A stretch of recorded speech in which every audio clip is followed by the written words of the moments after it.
અદાણીના health વેન્ચર્સના નામે કરોડો પડાવ્યા. Jaipur Kolkata office ખોલી ડિસ્ટ્રીબ્યુટરશીપની લાલચ આપી કંપનીના લોગોનો ઉપયોગ કરી બનાવટી દસ્તાવેજો પણ બનાવી લીધા હતા. આરોપીઓ દ્વારા ગુનો કર્યો હોવાની કબૂલાત કરવામાં આવી છે. પોલીસે આરોપીઓની ધરપકડ કરી આગળની વધુ કાર્યવાહી હાથ ધરી છે. ગુજરાતમાં સાયબર ફ્રોડના અનેક ગુનાઓ નોંધાઈ રહ્યા છે. મોટી મોટી કંપનીઓના નામે બનાવટી કંપની ઊભી કરીને લોકોને ઠગતા ઠગોની સંખ્યા વધી રહી છે. ત્યારે અમદાવાદ સાયબર ક્રાઇમ દ્વારા અદાણી હેલ્થ વેન્ચર્સ નામની બનાવટી ફાર્મ બનાવીને તેનું માર્કેટિંગ કરી ફાર્મસી ડિસ્ટ્રીબ્યુશન આપવાના બહાને લોકોના કરોડો રૂપિયા પડાવનાર 3 આરોપીને પકડી પાડવામાં આવ્યા છે. આરોપીઓએ જયપુર કોલકાતા ઓફિસ ખોલી સાયબર ક્રાઇમ દ્વારા આ સમગ્ર બનાવનો ભેદ ઉકેલી નાખ્યો છે. ગુનો આચરનાર સૌમ્યજીત ગાંગુલીને રાજસ્થાનથી, રાકેશ કુમાર સાવ અને વિપુલ વિશ્વાસને કોલકાતાથી સાયબર ક્રાઇમ બ્રાન્ચ દ્વારા પકડી પાડવામાં આવ્યા છે. આરોપીએ પૂર્વ આયોજિત કાવતરું રચીને અદાણી હેલ્થ વેન્ચર્સ નામ બનાવટી ફોર્મ બનાવીને આ કંપનીના નામનો લોગો તેમજ કંપનીના CIN નંબરનો ઉપયોગ કરી કંપનીના બનાવટી દસ્તાવેજો તૈયાર કરી જયપુર અને કોલકાતા ખાતે ઓફિસો ખોલી હતી. અદાણી હેલ્થ વેન્ચર્સ લિમિટેડ તરફથી ફાર્મસી ડિસ્ટ્રીબ્યુશન આપવાના બહાને લોકો સાથે કરોડો રૂપિયાની છેતરપિંડી કરી હતી. આરોપીઓની પૂછપરછ કરતા સૌમ્યજીત ગાંગુલીએ રિજનલ સેલ્સ મેનેજર તરીકે ઓળખાણ આપીને કોલકાતા, જયપુર, હરિયાણા ખાતે અલગ અલગ લોકોને ફાર્મસી ડિસ્ટ્રીબ્યુશન આપી હતી. રાકેશ કુમાર સાવ કોલકાતા ખાતે આવેલી કંપનીમાં ફેક આધાર કાર્ડ, સિમ કાર્ડ તેમજ બેંક એકાઉન્ટ પ્રોવાઈડ કરતો હતો. વિપુલ વિશ્વાસ કોલકાતામાં AHVL કંપનીના પ્રોપરાઇટર હોવાનું બહાર આવ્યું હતું. આરોપીઓ દ્વારા ગુનો કર્યો હોવાની કબૂલાત કરવામાં આવી છે. પોલીસે આરોપીઓની ધરપકડ કરીને આગળની કાર્યવાહી હાથ ધરી છે. હેલ્થકેરના નામે એટલે કે બનાવટી કંપની ઊભી કરી અને છેતરપિંડી કરતી ટોળકી પકડાઈ છે. કોણ આરોપી, શું વિગત અને કેટલા સમયથી લોકો કેટલા કરોડનું કૌભાંડ કરે? ગત 22 મેના રોજ અદાણી હેલ્થ વેન્ચર્સ લિમિટેડ જે કંપની છે એમના જનરલ મેનેજર દ્વારા એક ફરિયાદ સાયબર ક્રાઇમ પોલીસ સ્ટેશન ખાતે નોંધાવવામાં આવી હતી. જેમાં એમને 2023થી લઈને 2024 છેલ્લા 1 વર્ષમાં અલગ અલગ 10 ઈમેલ આવેલા હતા. જેમાં લોકોએ તેમની પાસે એ પૂછવા માટે કર્યું હતું કે અમને અલગ અલગ લોકો અપ્રોચ કરી રહ્યા છે કે જે પોતાની આઈડેન્ટિટી અદાણી હેલ્થ વેન્ચર્સ લિમિટેડના રિજનલ સેલ્સ મેનેજર છે અથવા તો CEO છે એવી ઓળખ આપે છે અને જોઈન્ટ વેન્ચરશીપ અને ફાર્મસી ઓપન કરવાના નામે એમની પાસેથી રોકાણ કરવાના નામે પૈસા લે છે. તો એ ખરાઈ કરવા માટે જે અદાણીનું રિયલ ઈમેલ આઈડી છે એમના ઉપર એમને ઘણી આવી રીતના વેરિફિકેશન માટે મેલ આવેલા હતા. રિસન્ટલી એમના એક સ્ટુડન્ટનો બી મેલ આવેલો હતો કે આપને જે જોબ પ્લેસમેન્ટ માટે ડ્રાઈવ કરી છે એમાં ફોર્મ ઓપન નથી થઈ રહ્યા. તો એનાથી કંપનીને ખ્યાલ આવ્યો કે આવી રીતના કોઈ એમના નામે જોબ પ્લેસમેન્ટની ડ્રાઈવ કરી રહ્યું છે. અને એક ક્વેરી એ બી આવી હતી કે આ જે ફ્રોડસ્ટર છે અદાણી હેલ્થ વેન્ચર્સ લિમિટેડના નામે કોઈ જયપુરમાં એક રેન્ટલ એગ્રીમેન્ટ કરીને એક ઓફિસ બી ખોલાવેલી હતી. તો આ બધી એને જાણ થતા બધા પુરાવા સાથે એમને સાયબર ક્રાઇમ પોલીસ સ્ટેશન ખાતે એક ફરિયાદ કરી હતી. તો એમાં અમે જ્યારે તપાસ કરી કે જે મોબાઈલ નંબર યુઝ થઈ રહ્યા છે કે જે AHVL ફોર્મ છે આ બધાની ડિટેલ, તો બધા મોબાઈલ નંબર્સ એ AHVL નામની એક ફોર્મ છે જે આખી ગેંગ છે એ લોકોએ વેસ્ટ બેંગાલમાં નોર્થ 24 પરગણાસ અને સાઉથ 24 પરગણાસમાં AHVL નામે એક ડમી ફોર્મ ઊભી કરી જેનું કોઈ પૂરું નામ નહોતું આપવામાં આવેલું. એમના નામે ફોર્મ ઊભી કરી પછી એ ફોર્મના નામે કોર્પોરેટ સિમ કાર્ડ ઇસ્યુ કરવામાં આવેલા. અત્યાર સુધીમાં અંદાજે 100 જેટલા સિમ કાર્ડ એ ફોર્મના નામે ઇસ્યુ કરેલા છે. પછી આમના જે 2 માસ્ટરમાઇન્ડ છે, એક જે પોતાની ઓળખ શશી સિન્હા તરીકે આપે છે અને એક એમના રિજનલ સેલ્સ મેનેજર સૌમ્યજીત ગાંગુલી તરીકે આપે છે.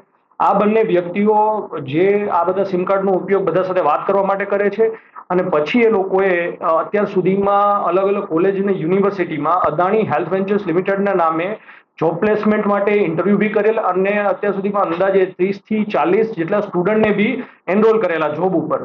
એટલે એ સ્ટુડન્ટને ખ્યાલ જ નહોતો કે તે લોકો એક ડમી કંપનીમાં જોબ કરી રહ્યા છે. અને પછી આ બંને માસ્ટર માઇન્ડ અલગ અલગ જગ્યાએ છત્તીસગઢ, રાજસ્થાન, વેસ્ટ બેંગાલ અને રિસન્ટલી આ લોકો આસામમાં બી એમની કાર્યવાહી કરી રહ્યા હતા.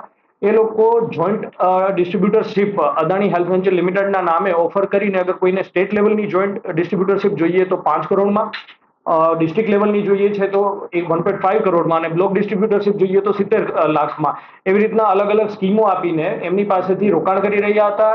એમને આ બધું કૌભાંડ કરવા માટે ફેક આધાર કાર્ડ, બનાવટી દસ્તાવેજો, જે ઓરિજિનલ કંપની છે એમના CIN નંબર અને એના લોગોનો યુઝ કરીને કરી રહ્યા હતા. એ બાબતમાં સાયબર ક્રાઇમની ટીમે એક જયપુરથી એક જે આમ ફ્રોડના મેઇન માસ્ટરમાઇન્ડ છે સૌમ્યજીત ગાંગુલી, જે પોતાને રિજનલ સેલ્સ મેનેજર તરીકે ઓળખાવે છે, એમની ધરપકડ કરી હતી અને એમના રિમાન્ડ મેળવવામાં આવ્યા હતા. ત્યારબાદ સાયબર ક્રાઇમની ટીમે વેસ્ટ બેંગાલમાં કોલકાતા ખાતેથી 2 આરોપીની ધરપકડ કરી હતી, જેમાંથી એક આરોપી વિપુલ બિસ્વાસ છે કે જેને નામે આ AHVL ફોર્મ રજીસ્ટર કરવામાં આવી હતી અને જેના નામે સિમ કાર્ડ ઇસ્યુ કરવામાં આવેલા હતા.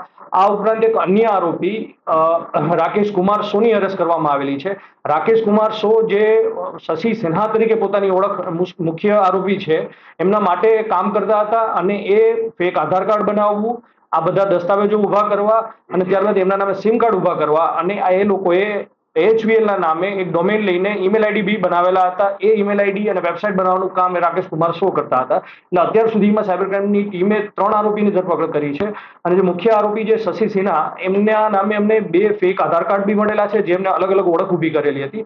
એમનું રિયલ નેમ અશ્વિની કુમાર ચોબે છે અને હાલમાં ફરાર છે. એમની તપાસ અમે કરી રહ્યા છીએ. અત્યાર સુધીમાં આંકડો કૌભાંડનો જે છે આંકડા આર્થિક આંકડો એ કેટલો થયો છે અને એ કોના ખાતામાં જમા થયા છે અને કેટલા ખાતાઓનો ઉપયોગ થયો છે અને કયા કયા રાજ્યોમાંથી જમા થયા છે? અત્યાર સુધીમાં જે પ્રાથમિક તપાસમાં અમને મળ્યું છે, અંદાજે 10 કરોડથી વધારે આ લોકોએ ફ્રોડની રકમ અલગ અલગ લોકો સાથે કરી છે. અમની પાસે એક એમની ચેકબુક મળી છે જે લોકોને ઇસ્યુ કરતા હતા ફેક. એમાં અમને 1.5 કરોડના આવી રીતના ચેક ઇસ્યુ કરવામાં આવ્યો. આ ઉપરાંત વેસ્ટ બેંગાલમાં એક ફરિયાદ થઈ છે જેમાં એક લેડી સાથે 50 લાખનો ફ્રોડ કરવામાં આવેલો છે. એક બીજી વ્યક્તિ છે જેમની પાસે 5 કરોડનો ફ્રોડ કરવામાં આવ્યો છે. એટલે ટોટલ અંદાજે ફ્રોડની રકમ 10 કરોડથી વધુ છે. અત્યાર સુધીમાં 2 FIR વેસ્ટ બેંગાલમાં થઈ ચૂકી છે અને અમે બીજા જે વિક્ટીમ છે એમનો સંપર્ક કરી રહ્યા છીએ. આ લોકો ડિપોઝિટ કરવા માટે પૈસા AHVL ના નામે જ એને ફેક અકાઉન્ટ ખોલાવેલા હતા. એ અકાઉન્ટમાં ડિમાન્ડ ડ્રાફ્ટ યા તો ચેક લઈને એમાંથી એ લોકો પૈસા ડિપોઝિટ કરાવતા હતા અને પછી અમુક એક્સપેન્સીસ જે છે આ લોકોને ઝાંસામાં લાવવા માટે જે બી એમની મિટિંગ છે એ 5 સ્ટાર હોટલમાં કરતા, જેથી લોકોનો વિશ્વાસ આવે કે આ ઓરિજિનલ કંપની છે. અને જે સ્ટુડન્ટ રાખેલા છે એમના પગાર બી આવા જ અકાઉન્ટમાંથી આપતા હતા. એમાં શું પ્રોડક્ટ શું આપવાની હતી, શું આખું પ્રોડક્ટ શું? આ લોકો ફાર્મસીના નામે ડિસ્ટ્રીબ્યુટરશિપ કરતા હતા અને નવી જે ફાર્મા પ્રોડક્ટ કોઈ બી આવે છે એ કંપની દ્વારા સપ્લાય કરવામાં આવશે અને એમને એ માર્કેટમાં વેચવાની રહેશે, એવું કરીને એમની પાસેથી ફાર્મસી ઊભી કરવાના નામે પૈસા લેતા હતા. દવાઓ કે ફાર્માસી જે વસ્તુઓ છે અત્યાર સુધી સપ્લાય થઈ છે કે નથી? અત્યાર સુધીમાં કોઈ સપ્લાય નથી થઈ. અમારી તપાસમાં આવેલું હતું કે છત્તીસગઢમાં અને રાજસ્થાનમાં અમુક લોકોએ જેને ઇન્વેસ્ટ કર્યા છે એમને ફાર્મસી બનાવવા માટેનું કન્સ્ટ્રક્શનનું કામ ઓલરેડી ચાલુ કરી દીધું હતું. હજુ સુધી કોઈ સપ્લાય નથી થયેલી. બીજી એવી જાણકારી મળી છે કે જે મુખ્ય આરોપી એક છે જે અશ્વિની કુમાર ચોબે છે, 2021માં આવી જ રીતના રિલાયન્સ કંપનીના ફ્રોડ કરતા હતા પહેલા, જે બાબતની બી એમની વિરુદ્ધમાં એક કોલકાતામાં એક કમ્પ્લેન થયેલી. આરોપીઓની એજ્યુકેશન શું છે અને ક્યાંથી આવું કરવાનો વિચાર આવ્યો? જે સૌમ્યજીત ગાંગુલી છે એ પોતે BSc નો અભ્યાસ કરેલો છે અને પોતે પહેલા ફાર્મા કંપનીમાં કામ કરી ચૂકેલા છે. જે રાકેશ કુમાર શો છે એને MA સુધીનો અભ્યાસ કરેલો છે અને જે વિપુલ બિસ્વાસ છે એ 12મા સુધીનો એમનો અભ્યાસ કરેલો છે. અને જે મુખ્ય આરોપી છે જે અત્યારે ફરાર છે અશ્વિની કુમાર ચોબે, એ પહેલા અલગ અલગ કંપનીઓમાં મોટી પોસ્ટ ઉપર પોતે કામ કરેલું છે અને એ અને સૌમ્યજીત ગાંગુલી એમને આખું કારસ્તાન રચેલું છે કે કેમ કે બંને પહેલા ફાર્મા ઇન્ડસ્ટ્રીમાં એમાં એમને કામ કરેલું છે. ભૂતકાળમાં અદાણી સાથે ક્યારે જોડાયેલા હતા? નો, આમાંથી કોઈ બી અત્યાર સુધીમાં કોઈ અદાણી સાથે જોડાયેલું નથી. કુલ કેટલા લોકો ભોગ બન્યા છે અત્યાર સુધીમાં? આંકડો કોઈ ચોક્કસ સામે આવે? અત્યાર સુધીમાં 15 લોકોનો અમારી પાસે જે એમની જે પાસબુક મળી છે જેમાંથી એમ લોકોએ રિસિપ્ટ ઇસ્યુ કરેલી છે અને અલગ અલગ લોકો સાથે જે એમને જે સ્ટુડન્ટ જે લોકો માટે પ્રોડક્ટ વેચવા માટે જતા એમનો સંપર્ક કરતા 15થી વધારે લોકો જોડે ફ્રોડ થયેલાનું જણાવ્યું છે.